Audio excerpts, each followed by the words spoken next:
So I was talking with someone the other day, and for some reason, not season finales, but series finales came up. Like, dude, okay, that's so weird. Serena and I were just talking about series finales. Oh yeah. I watched Friends, and I looked up on Google like what the top ones were. I tried to look it up by viewership, but it didn't really work because I got it weird like by year. And I think Seinfeld's still like one of the top, right? What came up for me on Wikipedia was like Super Bowl blank, Super Bowl blank, blah, blah, blah, blah, blah, MASH, Super Bowl, Super Bowl. Yeah, MASH is definitely like the most watched like sitcom. Ever. I couldn't remember if the finale did Seinfeld didn't beat it? I thought Seinfeld beat it for some reason. No, I think I couldn't trust any one of those lists. So I had to like kind of like get the average, and I think the average was MASH, Cheers, Seinfeld, Friends. Yeah. So I watched Seinfeld and Friends. The season and finales? Friends, yeah, I hadn't seen Friends in a while, and I was like, okay, yeah, they turn off the lights and it pans to the frame on the door. Yeah. It's like, okay, that makes sense. Yeah. And then Seinfeld, like, they go to jail. Have you watched and they're all in of jail. Seinfeld? I've barely watched any of Seinfeld. Okay, I recommend going back and watching it. I know it's not everybody's cup of tea. I love that show. It's different. But the ending, the series finale is fucking bizarre. Like, it pissed a lot of people off. When I looked it up, I found that out. I found out how many people pissed off, and I didn't know that. Yeah. And I was like, okay, yeah, that makes sense. It's a Seinfeld finale. That's that. And they interviewed, Elaine Kramer? No, Curb Your Enthusiasm. Oh, Larry Charles? Yeah. What? Larry David. Charles. Well, Larry Charles is one of the executive producers too. Larry Ray Charles? No, Larry Charles really is one of the guys on there. Oh, okay. Jesus. Larry Ray Charles. I got a woman. David Letterman. David? Yes, Larry David Letterman. Larry Letterman David. All right, we're we're way off the rails. But that was funny. No, they interviewed him, and he was saying like how hard it is to end a series, especially like that, where it's the show about nothing, and it's like, how do you make any sort of conclusion to that? And yeah, it was bizarre. Like, he's like sitting there telling jokes to inmates and like saying like, "What are you in for?" And like, it's like, what the fuck? Yeah, it was really weird. Well, we just finished... and then Cheers. I didn't watch it, but my mom was like, "Oh, it's obviously just like they sell the bar and they turn off the lights and walk out." I remember that finale. I actually remember that finale. I was a kid, but I remember it. Yeah. I don't remember the MASH Super finale. Emotional. It was a good ending. We just watched Parks and Rec all the way through. We had just finished The Office not too long ago, so we watched those two. The Office still, in my opinion, is one of the best wrap-ups of a show, like actually impactfully. Like, you actually feel... The Office? Yeah. I really liked that final episode. I don't know if maybe you don't. We can talk about that. But I really liked the last episode of Friends because you're kind of there, but it leaves some open-endedness. Mm-hmm. Parks and Rec really kind of wraps everything up where you're not wondering what happened to people down the road. So I don't know how I felt about that. She was the same way. She was kind of like, like, well, I don't know. It's such a weird way to do things. I'm like, it is, but it doesn't, you're not left going, I wonder what happens. And people are clamoring for a reunion and going, I wonder what happened to those characters. Like they told you. So, and I really like Ron paddling out into the lake, listening to Buddy by Willie Nelson. That's a fucking great way to go for him. Great. I think we're going to have to play the music because I didn't think this discussion would go on this long. So we'll come back to it. Yeah, let's bring that in.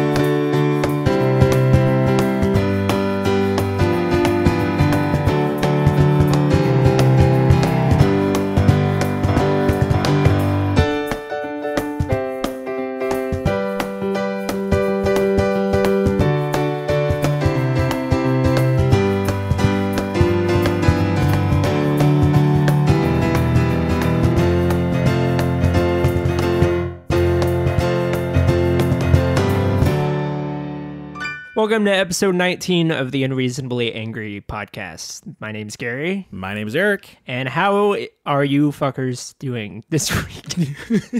How the fuck are you fucking doing, man? You've just watched episode 4 of Game of Thrones, and I'm envious because it hasn't been on yet. Yeah.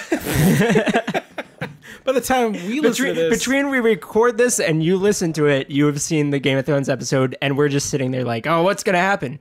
But well, anyway, maybe unless they're those weird people like don't watch it on Sunday night. who of all It's a shows, risky who game. would not watch that show? It's risky to go to work the next day if you haven't watched it yet. yeah, it is. But Really anyway, quickly to touch on what we were discussing, since we're going to go back into it. Larry Charles, producer for Seinfeld, director of Bruno, director of Borat. He was a director of director of Curb Your Enthusiasm. He was part of New Girl. So Larry David didn't direct. He like wrote and produced. I'll look it up real quick. Why not? He's a writer. Yeah, Yeah, he's a writer. yeah, I knew that. Yeah, writer. Right. And an actor, obviously. Right. But yeah, so Larry Charles is a real dude. Yeah. Sure. Wait, what were we just talking about? We were just Parks and Rec and The Office. So, we got into a discussion with that too, how they wrap things up, how not just the series finale, but also like the last finale, the last season of The Office and Parks and Rec are both very different than the rest of the series. And yeah. I didn't care for The Office. Actually, I really didn't care for either of them. See, I think when The Office's last season, and I'm going to go ahead and apologize to our listeners for just how involved we're to get in these episodes of these shows, because yeah, if you don't care about these shows, I'm you sorry. made us. You can. I'll give you a timestamp. Minutes, yeah. I'll put a timestamp in the description. But if you don't watch those shows, you need to go back and watch them because they're fucking good shows. So that's your fault, not our fault. It's our goddamn podcast, so fuck off. No, I'm just kidding. Well, I'm about to say why I don't like the last. No, just the last seasons. But if you're like, I don't like The Office. I don't get the sense of humor. It's too dry for me. Well, stick your thumb up your butt. It's definitely one of the best written comedies. It really of all is. time. So The Office's last season, when it happened live, when we were watching the last season as it took place, I didn't enjoy it. I didn't enjoy the Pam and Jim storyline. I didn't enjoy Andy's storyline. It really annoyed me. Yeah, me too. Going back and watching it now, though, I enjoy it more than I did. I don't know if it's because I didn't have expectations for it. And there are some really redeeming qualities. I really, really enjoy the shift in Jim and Dwight's relationship in that final season. Like, I really like... What is that shift? They go from... They've always kind of been, dicks to each other, almost without really any soft side. Like, there's very few moments where Jim and Dwight... Few. But in that season, you get several. Like, you get the episode, do you remember the Christmas episode where Dwight gets to do his Pennsylvania Dutch Christmas, and he gets to be Belschnickel. Oh, yes. So that's season 9? Yeah, that's the last season. So he leaves because Jim's going to go be in Philly, and Dwight's really bummed out and decides to not do it anymore. Yeah. And then Jim shows up. Yeah. And then it makes him super happy. Yeah. And there's an episode where he's going to go do the suit sales thing with Dwight Jr., and he's really upset that Jim can't come. He calls him to do the sale, and he goes, "Oh, are you gonna do this?" And at the end of the phone call, Jim had already hung up, and he goes, "Okay, Jim, whatever. Bye. I love you." And it's just kind of awkward. But by the end of the series, they really are.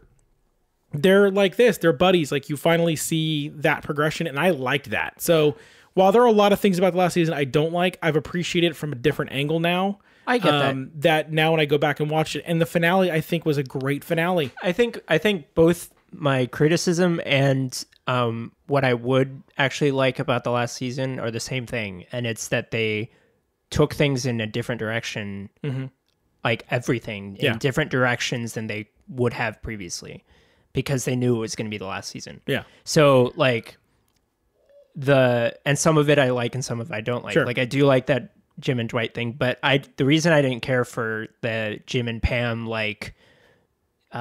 rocky marriage shit was because there was no... You didn't need it. There's no place for that in that type of show. Like, it doesn't... I'm not asking for that type of drama and that type of tension in a fucking, silly comedy. I think that's what made it work, but also it made it so upsetting because it's not unrealistic. Like, if he's down in another city a few days a week and then she's got 2 kids, it's tough. And it's not like they had a pristine relationship through the whole before then. Well, they had their moments where but there was never really any real relationship drama, which is what I think people loved about it. The will they won't they wasn't the same as you had with a Ross and Rachel. They didn't get together and break up. Yeah. One of the things I loved about that show was when they got together, they were together. It was meant to be. It was fairy tale. But see, Friends did have that side that was more like not, will they, won't they? Not really realistic, but just People there was hated more that. humanity to that show. I think people were fatigued by that, though. I think people were fatigued with will they, won't they. I think people got to a point where it's like, look, I don't care for them to get together and break up 5 or 6 times anymore. After a certain and so I think it was good, and I think yeah. that's what made it hard for people was that Jim and Pam had this great they had like this idyllic relationship, and you're like, oh, that's what I want it to be like. He loves her so much, and while it is realistic to have real fights like that, even the best couples have real fights. People didn't want that. People wanted that relationship to be left alone, which I can see both sides and I respect both sides. I personally could have done without it, but the part for me wasn't them fighting. It was the sound guy like being involved and being like creepy. That bothered me more than them fighting. The fighting was fine. Like whatever. I haven't seen like it the whole. You should go back and watch it again. I think you may get things out of it that you didn't get the first time. You'll have new things that piss you off more.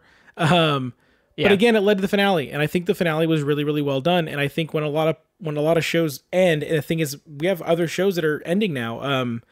Last Man Standing, I loved, and it got canceled. We're not going to get a real finale of that. New Girl is going to end this next season.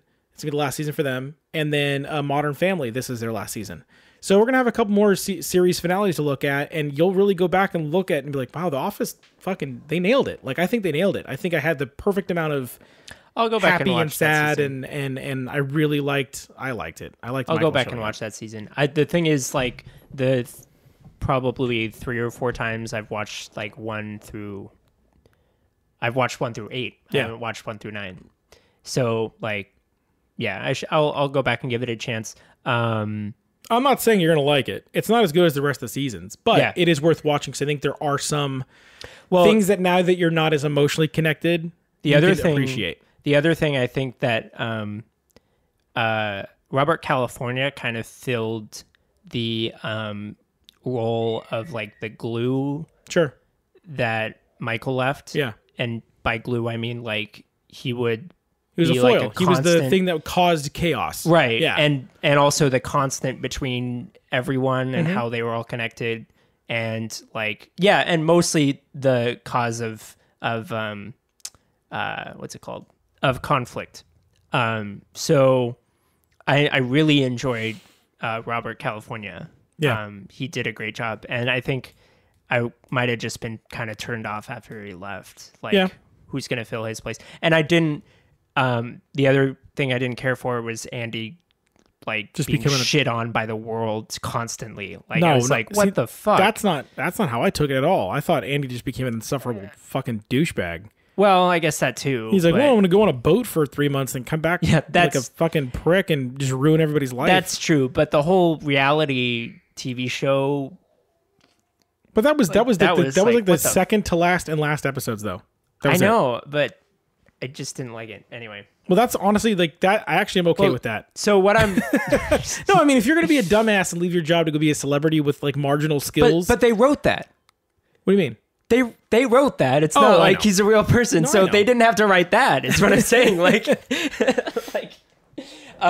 so I guess what I'm saying is like, I was turned off by that and the Parks and Rec finale. I mean, last season, which we didn't really talk about, but how they skipped a bunch of years and went into the future.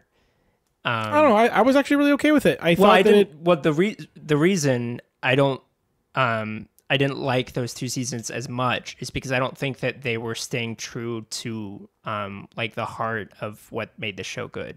Like, they kind of lost their identity. Yes and no. I think the last season of and again, more of the reason that we're talking about this right now, you had this conversation, and I've been on paternity leave, so we've been watching a lot of TV on Netflix. The Parks and Rec last season didn't really bother me at all. Going back and watching it this time, I'm kind of glad that it wasn't just the same old Parks and Rec office, people not growing. I liked that you got to see what people would be like with things being a little different. Yeah. I get where you're coming from, though. That's how I felt with the last season of Scrubs. I think most people felt that way about the last season of Scrubs.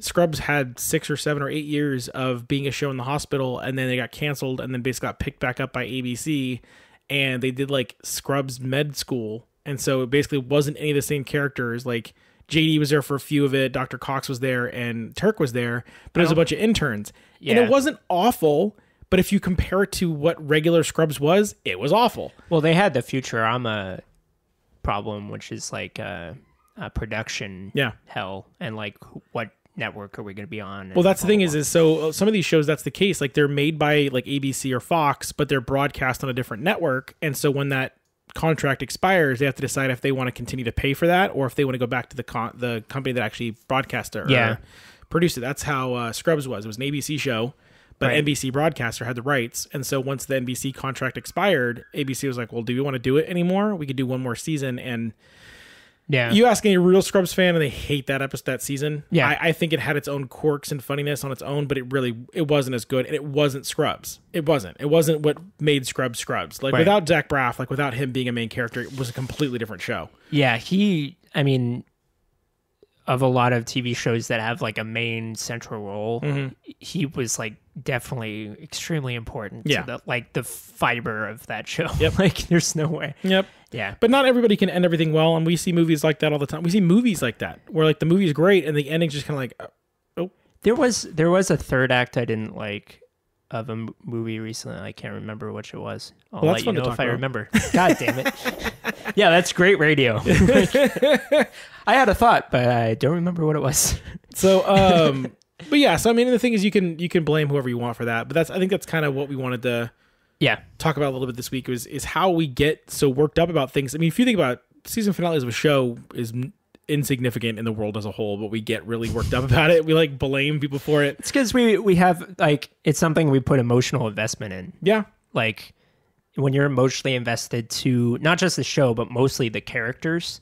Like speaking of Game of Thrones, like when you're invested in characters and we start to really like some of them and then they kill them off inevitably, or they cut their dicks off or something like that. So it's like, oh shit, my character's a eunuch now, or my character's in the ground. So it's like, well, that's the thing. I think you learned if you're a Game of Thrones fan, if at the end of the first season you didn't catch on, by the middle of the third season you were like, I'm not gonna get too attached to anybody. Yeah, because I'm not gonna go through that emotional fucking drama that you went through. Like Red Wedding was it for me. I was like, all right, that's it. From now on, I'm not getting too attached to anybody. I think Mountain and the Viper was the point where it's just like, okay, never mind. Yep. Don't give a shit about anyone. If I stay emotionally detached from all characters, I will not be disappointed. Oh, really quick. I know this is back to what we were talking about before. Yeah. Worst series finale ever from everybody that I talked to. Yeah. How I Met Your Mother. Everybody fucking hates that finale. I never got into that show. Neither did I. It just seemed like the humor. It seemed like a ripoff of Friends to me. Like just you can look up online like how Friends similar everything and was. Cheers and other sitcoms. But yeah, everybody I know that loves that show fucking hates the last episode. Really doesn't like the last season, but the last episode apparently was real bad. Yeah. Like Dexter late season. Well, it's because they set themselves up for an extreme amount of pressure being on the series finale. Like if the title of your show is like, oh, keep watching until the last episode, then on the last episode you're just gonna be like, oh fuck, what do I do now? But anyway, speaking of Game of Thrones, what the fuck is people's deal with not being able to wait till fucking Sunday? Like, I understand we live in a world now where people watch shows on Netflix, so they binge the fuck out of everything. So what happened? So apparently I want to make sure I understand this right. I think it was the Indian distributor or one of the companies that distributes it worldwide. Something happened and it was an internal leak. And so the episode 4 leaked online early. And of course, everybody and their mom decides they need to watch it on Thursday instead of waiting until Sunday because what reason? Okay, so I found an article on it. I found a farticle on it. Earlier this week, it was reported that hackers had stolen 1.5 terabytes of data from television network HBO servers. The hackers had leaked unreleased episodes of HBO shows Ballers and Room 104. They further threatened to leak unseen episodes of the channel's global hit series Game of Thrones. So somehow... This is from Star India, right? Yeah. But the thing that gets me really is you waited this long for the fucking show to come back. It gives you... I mean, we have, 7 or 8 episodes this season. You can't wait each week, so you have the 8 weeks of something to look forward to, and you have to watch it on Wednesday or Thursday. the thing that fucking cracks me up is like, yeah, you got to watch 2 episodes within 4 days, but now you have to wait 10 days to watch the next episode. Like, how the fuck is that better? These people they don't have good judgment. Like, I'm not giving them that benefit of the doubt. They fucking, they're hacking into, like, yeah, no, they're not good people. It's a fucking TV show, man. Like, it's I know. fucking TV show. I don't know the motivations of the actual people who did the hacking and all of that. It probably wasn't for me, to actually see the episode. It was probably just to create chaos. No, so that actually makes more sense. Like, if you just hacked it to say I hacked it, I'm sure that's why. Yeah. Isn't that why Anonymous does shit like that? But did you when you saw that pop up, did you go, you know what? I want to watch it early. Oh no. No. Why the fuck would you want to? And then I was watching an interview with DB Weiss and what's the other guy's name? I don't know. Dave something. D&D, as David Dan or Dan, yeah. The 2 writers of Game of Thrones. And the interviewer, well, first of all, I didn't care for the interviewers or the audience's questions. They were fucking stupid. Oh, dude, honest like questions. One of them was like, yeah, what character would you be? Or like, would you survive in a Game of Thrones universe? Or like, it's like, they're fucking actors and writers. Yeah. Stop asking them fucking like kindergartner questions. Like, Daenerys doesn't actually ride dragons, and it was at Oxford Union. It wasn't like on the street. It was like these are. Why are you assuming just because they're around smart people that they're smart people? Come on. Anyway, maybe they were assuming that the entertainment industry people were not smart people. Jesus Christ. No, so they brought up how it's the most pirated series of all time, and they were like, it's like what. How are they supposed to answer that question? So, like, basically they said, like, we're very happy that it's that popular, but we would rather people pay for the show. Yeah. I mean, like, well, that part never surprises me either. Like, funding. you have a premium network that you charge people for, and that's the only reason. If you think about it comparatively to any other show, they're all on free TV usually. I'm simple. I don't mind paying if it's quality. Yeah, and HBO is quality. Yeah. It's a little bit more in my opinion than it should be because $15 a month. Yeah, but you're paying less for Netflix and getting like 10 times the content. But that's not the point.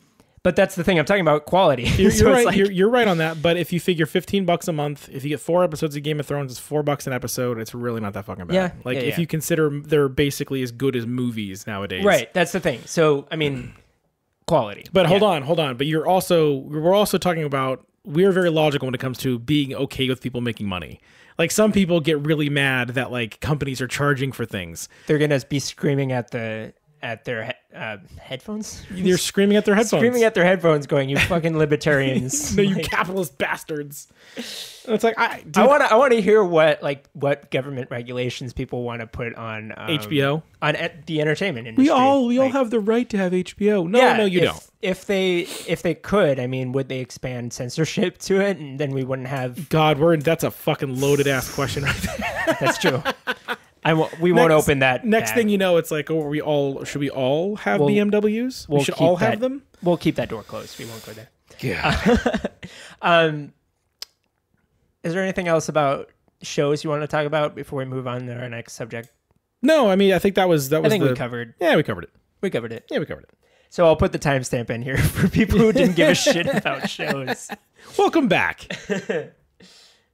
Okay, so I was thinking about stuff to be angry about, and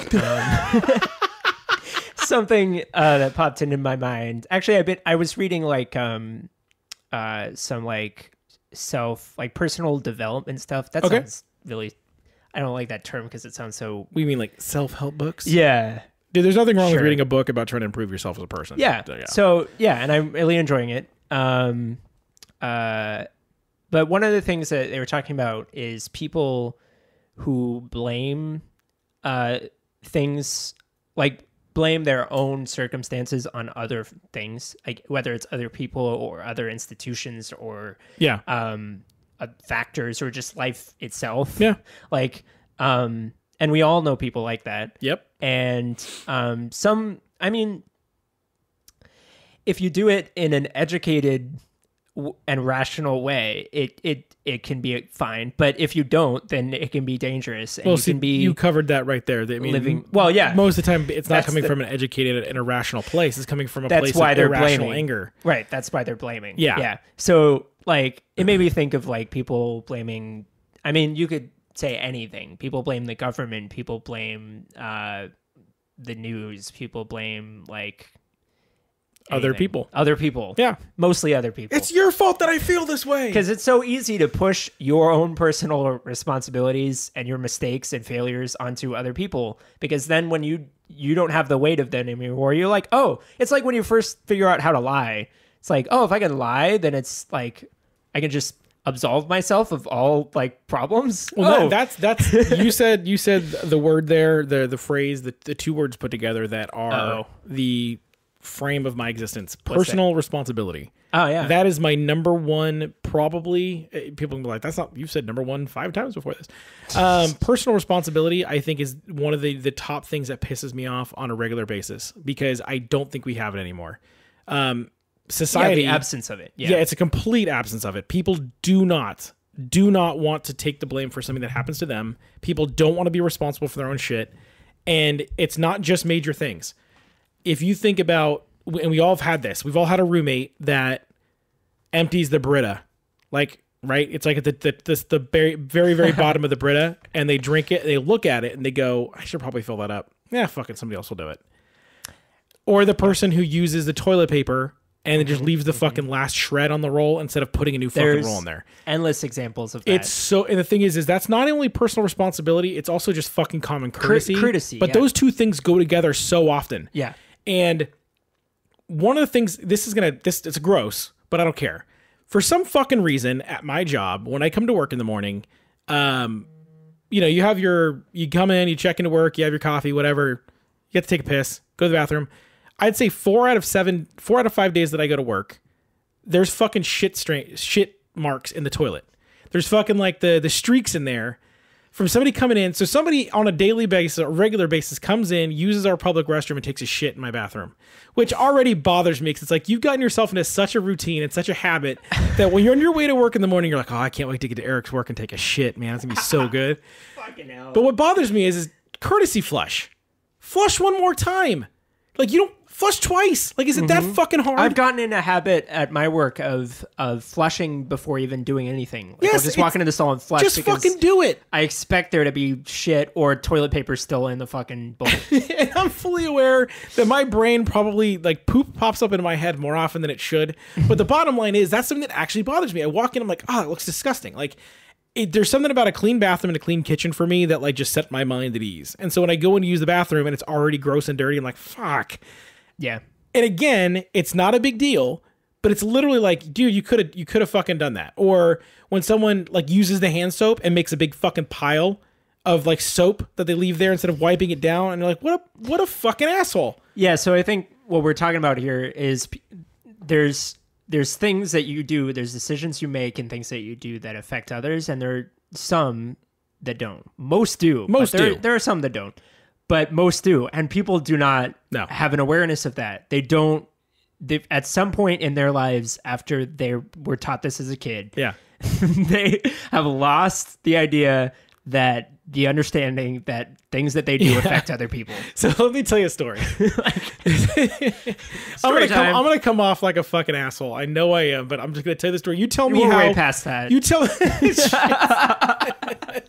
For both of us. You tell me how. We're not saying we're exempt from any of the things we're talking about. I've definitely, like, I feel like I'm less assholey than I used to be, but I have my moments. Yeah. But when I was younger, it was just more often. I would just be an asshole about things.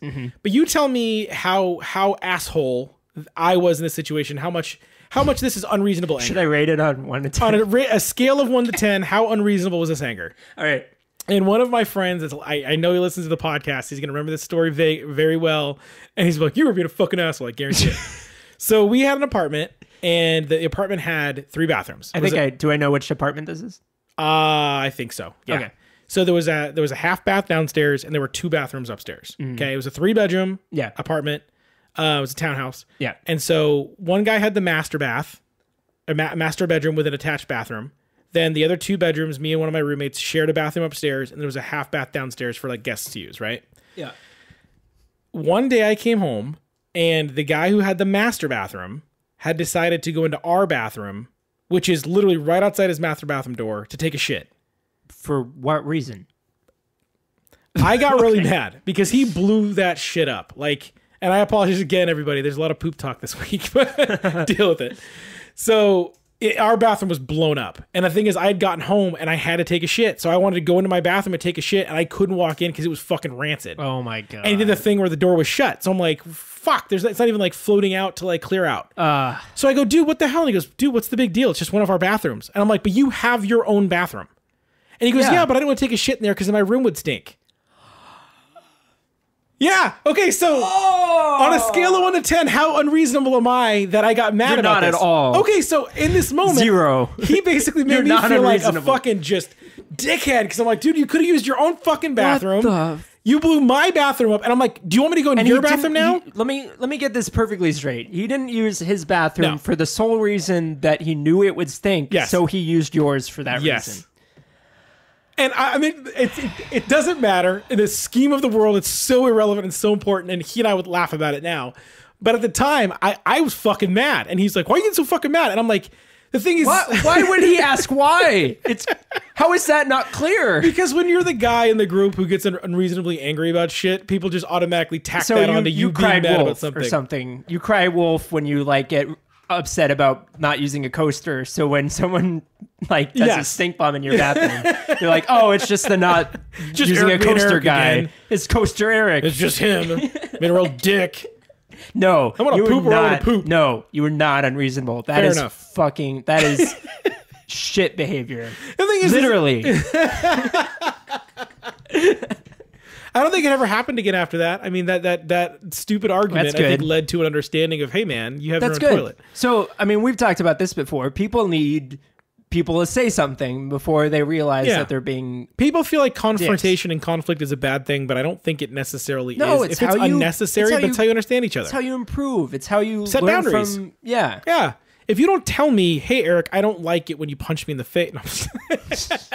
I bet you there's a fable out there where there's like 2 neighbors and like they both have like a rat problem and neither one will talk to them about it, so they both like keep having the problem. Like, you know what I mean? That's not even a fable. That's a real fucking thing. Like in my experience of the work that I do, no, people do that though. They don't want to tell you they have pests in their home. So the problem keeps happening. Yeah, because they go, it never gets solved. I noticed in my house that there's pests. Oh, how long have you noticed this? I don't know, about a year now.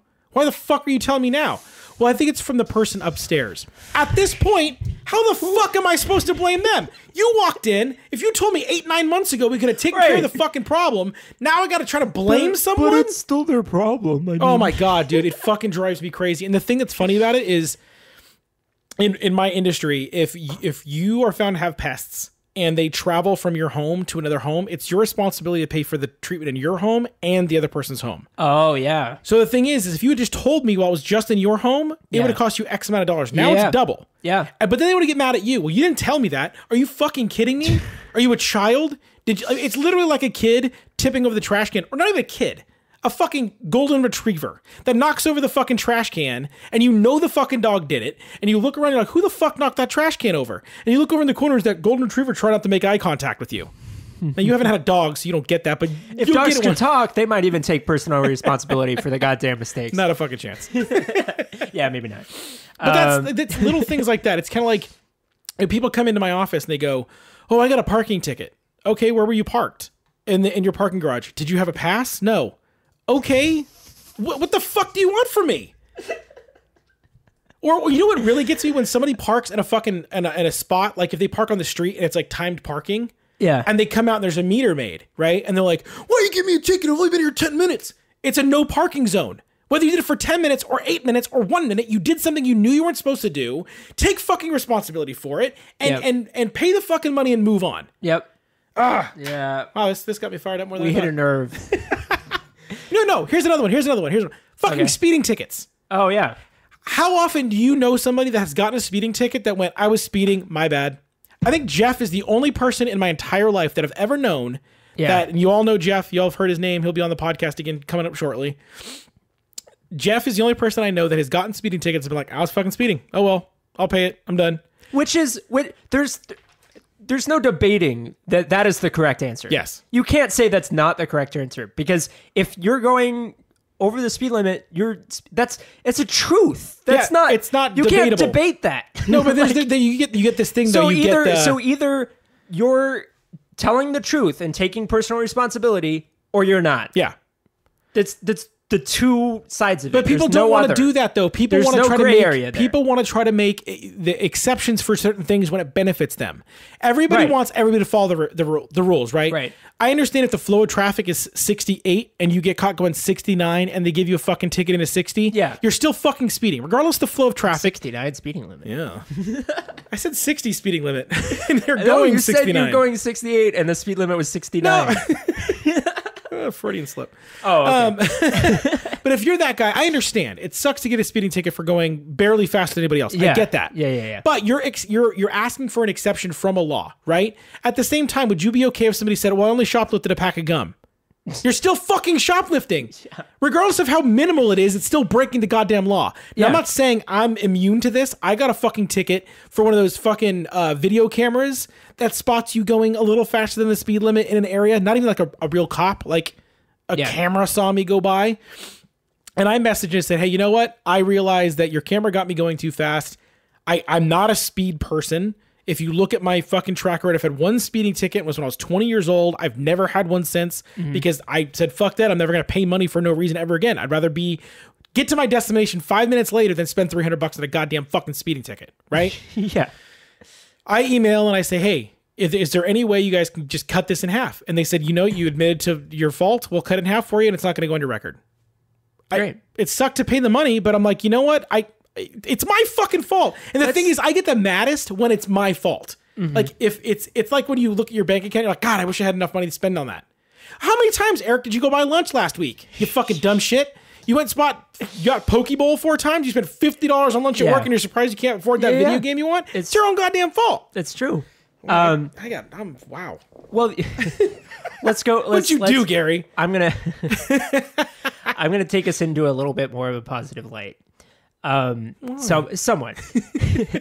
I think the other thing that people don't realize that will benefit them that you just touched on is that when you start taking personal responsibility for your actions, that's the moment that you regain control over your life. Yeah. And because as soon as you push your problems out into the world and put it on other people, you're losing it from your control.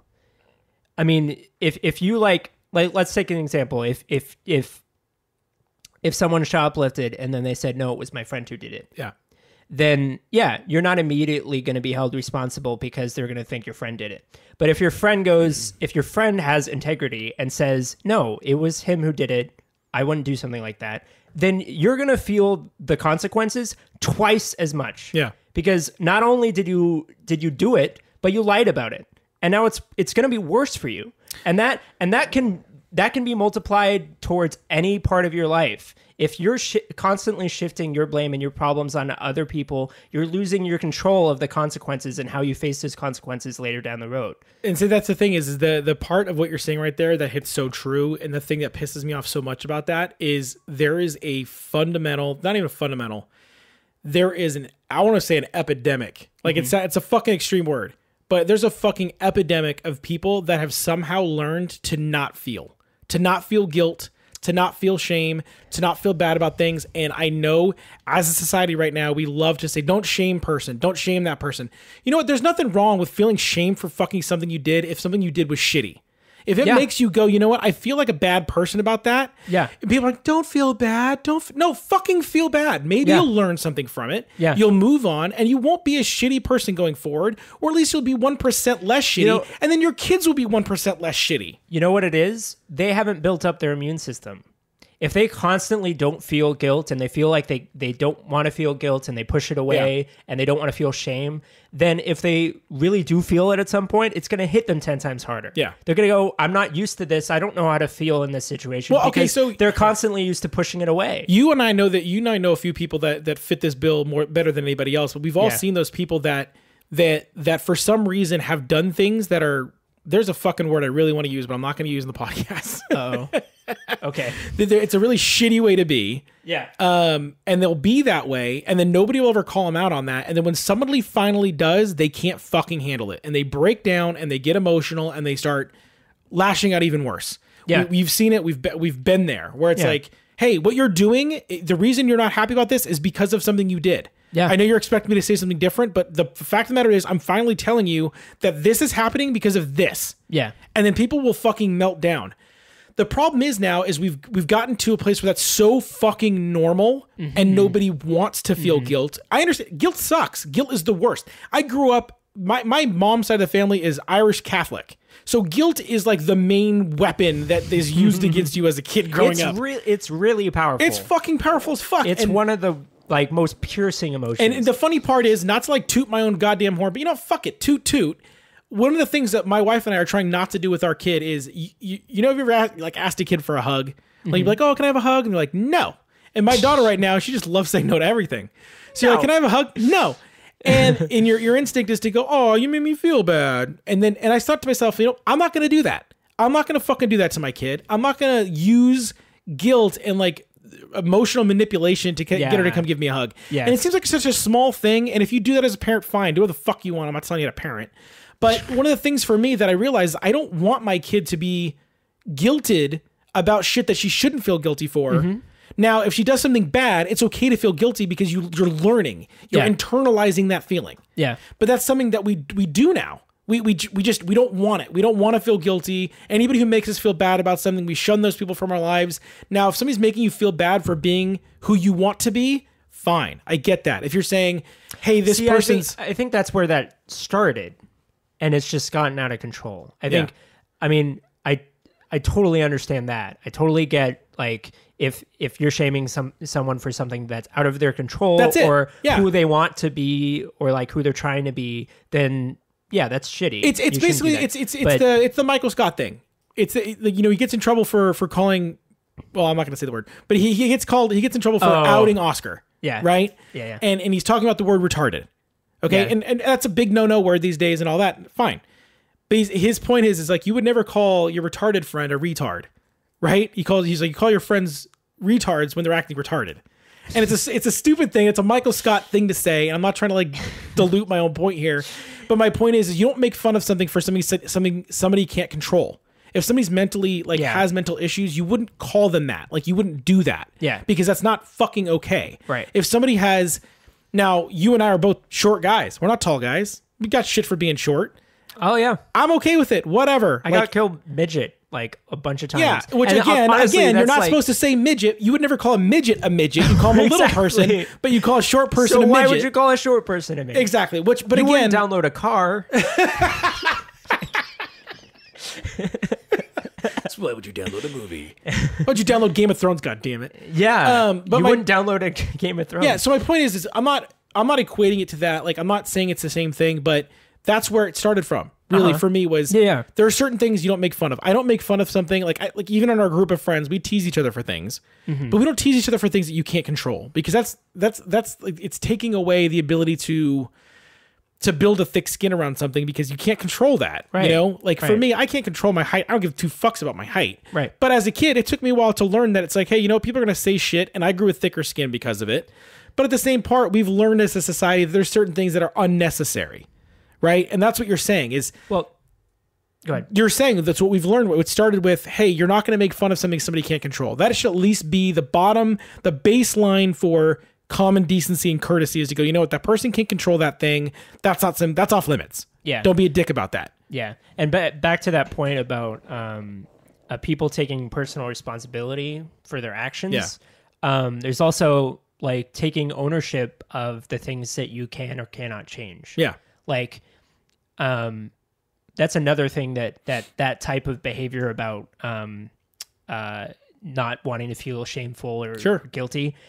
It can also breed like not wanting to accept things that are out of your control. Yeah. Like not wanting to accept your height or how you look Yeah. or your sexuality or anything. Yeah. And also not being willing to change the things that you want changed. There are a lot of things you can change. Exactly. If you're willing to put the fucking work in, Right. but people don't want to put the work in. People don't want to put the work in. And what they don't realize is usually it's just as easy not to do things as it is to do them. Yeah. It's Like- easier to not do things. It's right. Yeah. It is, but it's also easy to do them. I mean, if you just start doing something like It's say inertia. It's just getting the ball started. like going into McDonald's. I don't know why you'd be at McDonald's to eat healthy, but You wouldn't. yeah. So going into let me use a different example. Going into the grocery store, you can just as easily buy a steak or hamburgers and stuff as you could buy a chicken salad. Yeah. It doesn't take any more effort to do one or the other. Yeah.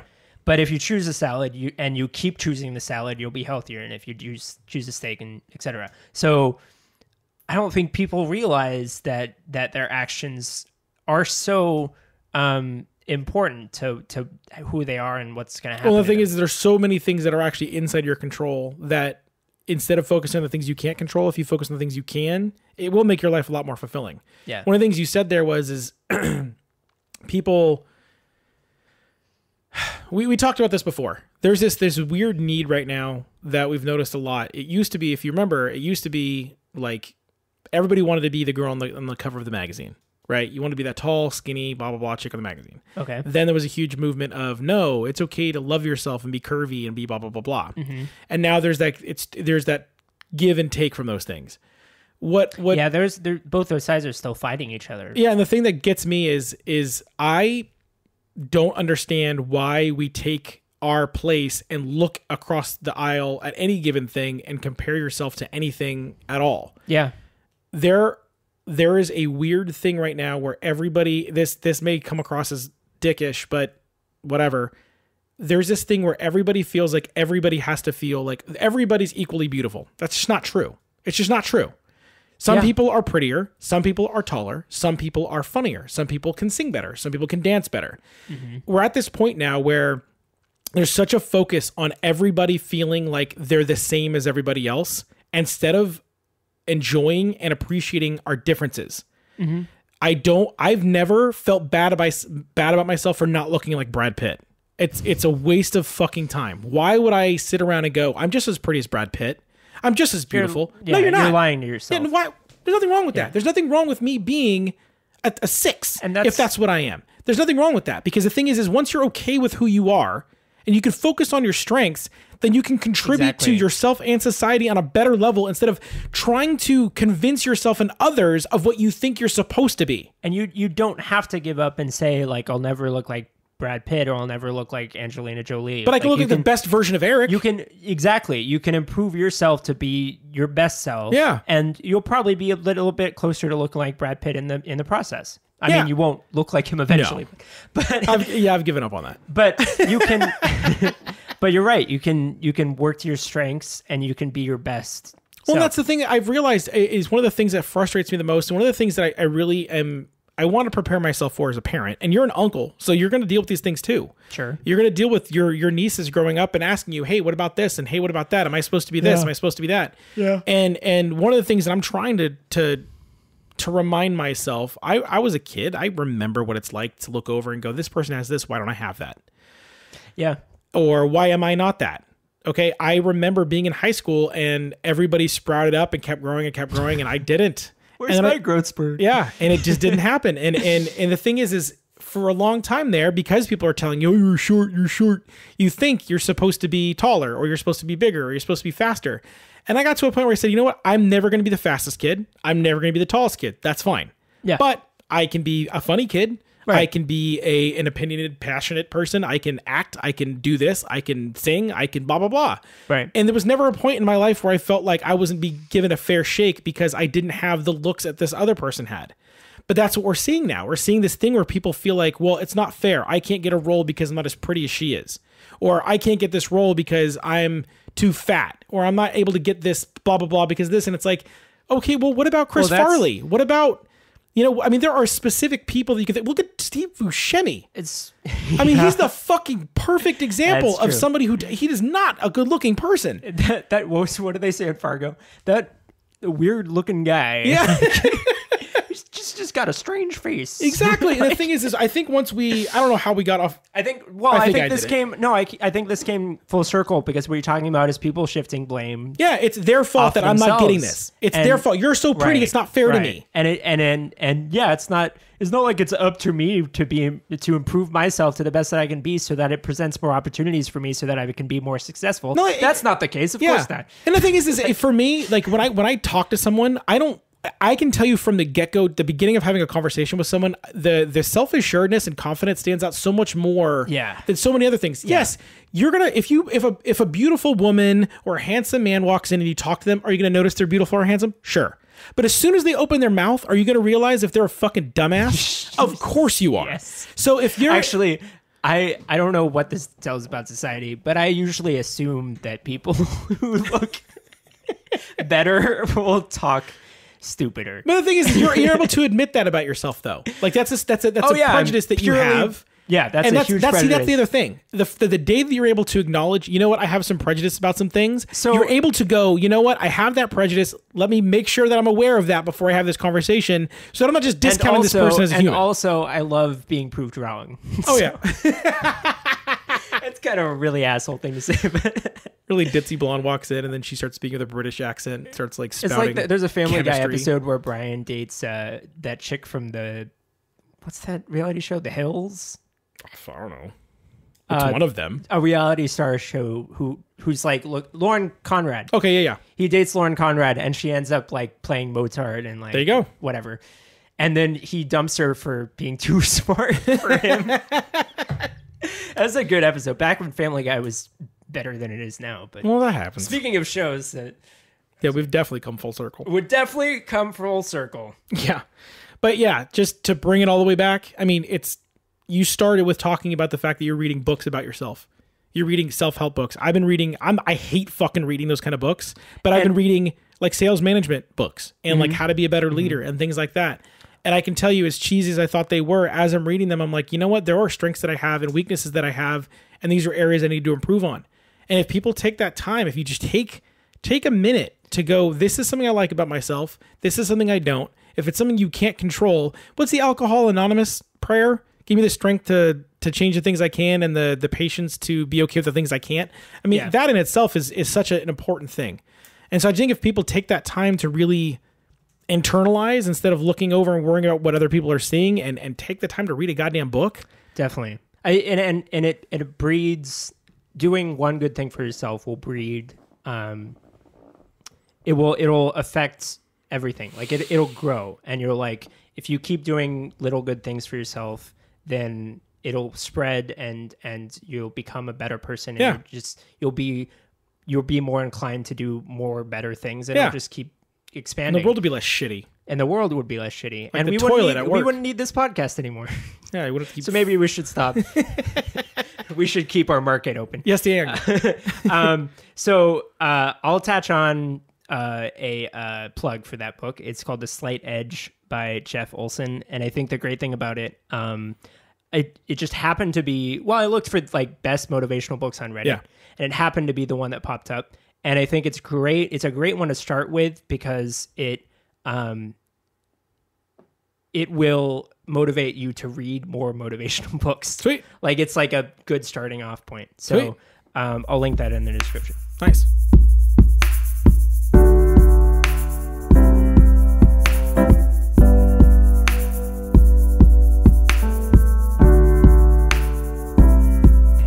Thank you for listening to episode 19 of the Unreasonably Angry Podcast. That went by quick. We got a lot out. We just it was all out at once. Well, it's been such a happy 2 weeks for me that like sitting here, I was like, oh, I can vent out some shit. Yeah, for sure. That's why we do this. If you want to catch us on Facebook and iTunes, you can rate and review us on those, and we really appreciate to hear how you like the podcast, and we like other people to appreciate we like other people to hear how much you like it too. Yeah, absolutely. And don't forget, we are on Stitcher now as well, as Libsyn, Libsyn. Now I think SoundCloud's kind of on its way out, so all of our stuff has shifted over to Libsyn, so you'll see us there and on Stitcher. If you have any thoughts, questions, comments, concerns, you just want to chime in on society, on people, on thoughts, on how much poop we discuss, please email us at unreasonablyangrypodcast@gmail.com. And until next time, my name is Eric. And I'm Gary. Stay angry, fuckers.